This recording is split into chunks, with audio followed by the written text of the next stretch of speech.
Today, for your emotional need, you're dependent on X person, Y person. For your this need, for your psychological need, you need this person or that person. But the day you finally get connected to your Panchabhutas, to the very source of who you are, all your dependencies go away. Nature is the biggest community. And then comes the community of humans. And then comes the community of all the living sentient beings around us. Yeah.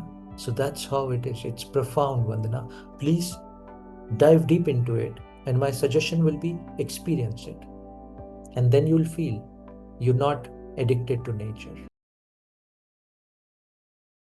Pranam Gurudev. Vandana ji from US has asked this question. That isn't addiction a form of codependency? If one replaces one's dependency with another, like relying on nature to break the other addictions, doesn't that continue the same pattern, leaving one disoriented when nature is not available or accessible?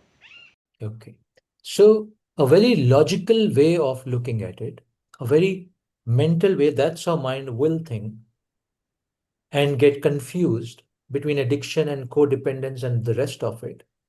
This is how the logical mind will think. So you're right, Vandana, but you're actually not right because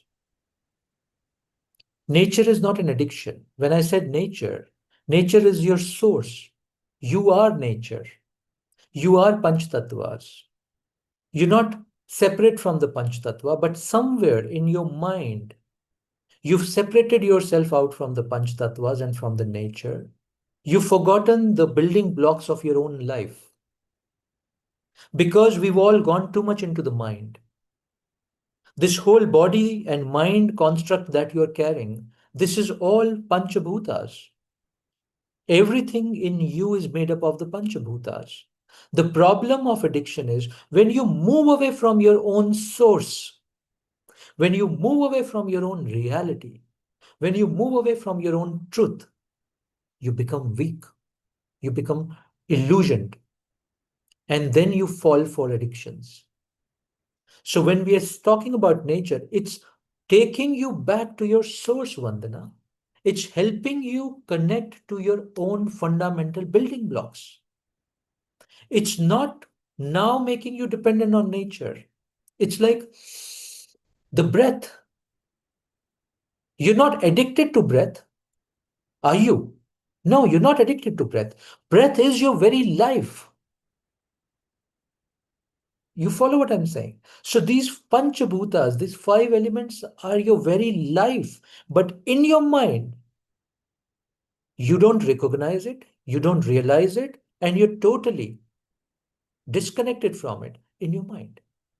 But thankfully, your body is not listening to that, and your body is still making use of the panchabhutas to live.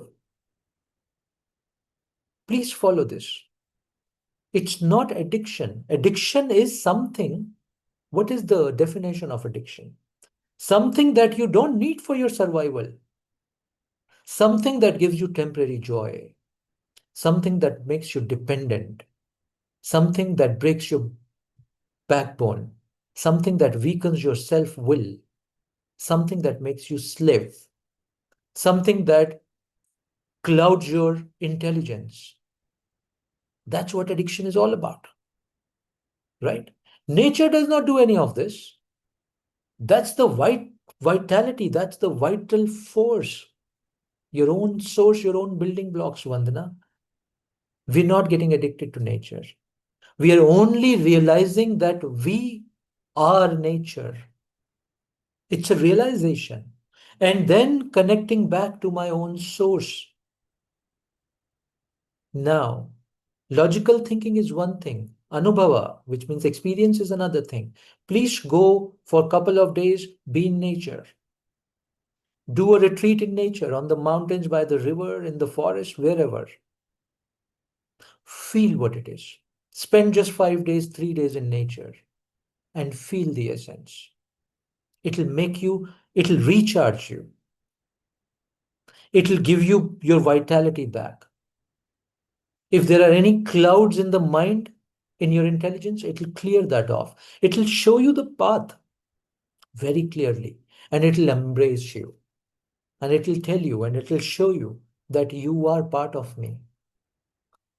I am your father, I'm your mother. Your whole life is built with me. I'm the fundamental building block of what you call Vandana. I'm the fundamental building block of who you are. And that's when you will start to connect back to the source. And that will give you a lot of joy, lot of energy, lot of Shakti, and lot of liberation. Then, for the first time in your life, you will feel that you are abundant. You're not limited by anything because nature is not limited by anything. That is the first time in life you will feel and experience the vastness that you are, the abundance that you are. For the first time, you will feel that. And you will not feel this limitedness, this bondage of any kind. Yeah. Something in you will break open and expand. That expansiveness you will start to feel because Prakriti is expansive, Vandana. Prakriti is very expansive. And Prakriti has another guna of abundance. So, in actually, you're also very abundant. You're also very limitless. But our mind has bound us. And when I say our mind has bound us, it is disconnecting us from our very source. And it gives us all kinds of reasons and logic. And these logics will construct a very different line of thinking, which is not in tune with the line of thinking of nature. You follow what I'm saying? So please look at it carefully and you will get the essence of it. Yeah. So breath is not your addiction. Nature is not your addiction. This is the very life force. And once you're connected to the life force, you don't need anything else to live. All your dependencies start to go away. Today, for your emotional need, you're dependent on X person, Y person. For your this need, for your psychological need, you need this person or that person. But the day you finally get connected to your Panchabhutas, to the very source of who you are, all your dependencies go away. Nature is the biggest community. And then comes the community of humans. And then comes the community of all the living sentient beings around us. Yeah. So that's how it is. It's profound, Vandana. Please dive deep into it. And my suggestion will be experience it. And then you'll feel you're not addicted to nature. Hope it helps. Thank you. Pranam Gurudev. Vandana ji from USA has asked this question that Gurudev, I naturally begin my day with a shower and a meditation on Shiva to stay grounded. But when I miss this ritual due to ill health, I feel unsettled and negative towards the world, almost addicted to the ritual itself. Please help me. So, my dear Vandana, I don't know why we're taking your question again today. We usually don't do that. But maybe it's your day. So, my dear Vandana, please look at it carefully. Once again, your love affairs are not your addiction, are they? They're the source of energy, they're the source of guidance, they're the source of your own humanity in you. Your love affair takes you to the highest pinnacle of your existence. It's not an addiction, no? Right? Your love with Shiva or the Shiva Linga, don't call it an addiction. Please call it your love affair. Everything is a story, Vandana. What story you give yourself is what becomes your reality. Please listen to this again. Whatever story you tell to yourself, that becomes your reality. Correct? End of the day, Vandana, everything is a story. We just talked about Vedanta, the highest understanding, the highest realization. And from Vedantic perspective, everything is a story. But there are some stories which are very good. Yeah. So please don't say that this is an addiction to your Shivalinga, to your ritual, to your to your Shiva. Please call it as your love affair to your shivling, to your rituals, because it gives you life energy. It gives you sense of direction. It gives you sense of liberation. It gives you sense of mukti. It gives you sense of purpose. It gives you sense of existence. He is your mother, father, you say. It gives you sense of who you are. Addiction does not do that. Addiction takes away all the senses from you. But this love affair gives you the sense of who you are. For the very first time, you start to enjoy yourself. You start to love yourself. You start to feel your existence for the very first time. You start to feel the value of your life. You start to feel the purpose, the meaningfulness, the beauty of your life. Yes. So that's a love affair. And if still your mind says, no, it's a dependency on Shivalinga and my daily rituals, if your mind still says that, then please remember our favorite, beloved Ramakrishna Paramhansa. For the longest time in his sadhana, he was addicted to Kali. Now I'm using your word. He was addicted to Kali for the longest time. Though addiction is a wrong word there, he was in deep love affair with Kali. But sometimes this love affair becomes the bondage. At the final point, he had to drop the love affair. Totapuri came and helped him drop the love affair. And that's when really the love affair becomes divinity personified. Love affair became prayer. Love affair became mukti. Please understand what I'm indicating. A time will come in the life of every sadhak when his or her deep love with the deity, attachment to his Krishna, to his Shiva, to his Hanumana, holding to the Murati of Hanumana or of Krishna, of Kali, a time in sadhana will come when this too shall be released. The final merging in the deity will happen. You will become the deity. You will merge into the deity. There will be no difference. So duality will serve its ultimate purpose till that point. And then duality will merge and it will become Advaita. But till that point, it is very important for sadhaks like us to maintain this attachment to Shiva, to maintain this love affair with our ritual, to maintain this attachment with the form of our deity.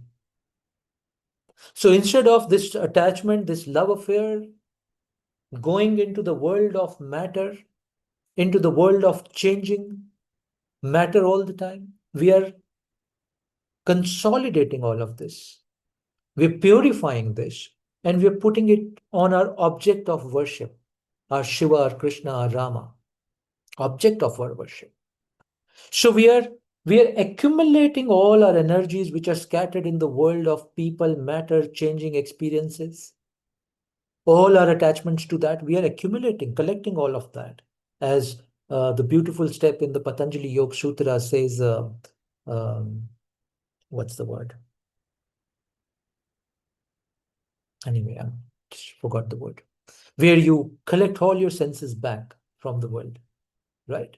And then you start to use the power of these senses and put all your thought power, love affair, your attachment on your object of worship. Exactly the way Ramakrishna did. He poured all his love, all his attachment, all his, you may even call it obsession. He just collected it from the world and poured it into Kali. You're doing it on Shivalinga with all your rituals. Beautiful. You've collected all the energy from there and poured it on your object of worship. Pratyahara. So this is called Pratyahara. You collect it from there and poured it on the object of your worship. धारण करके आपने उसको धारण किया, and The energy of dharana, you put it into dhyana on the object of your worship, on your Shivaling. And then for a couple of decades, years, or even lifetimes, this energy will start to get purified. All the impurities from this will start to get dropped away. It will become pure, pure, purer and purer. And then a moment will come when you will, like Ramakrishna, get merged into Kali. Now, Kali and Ramakrishna are not two different things. Totapuri came and merged them. Story said Totapuri came and released Ramakrishna from Kali. I don't like the story.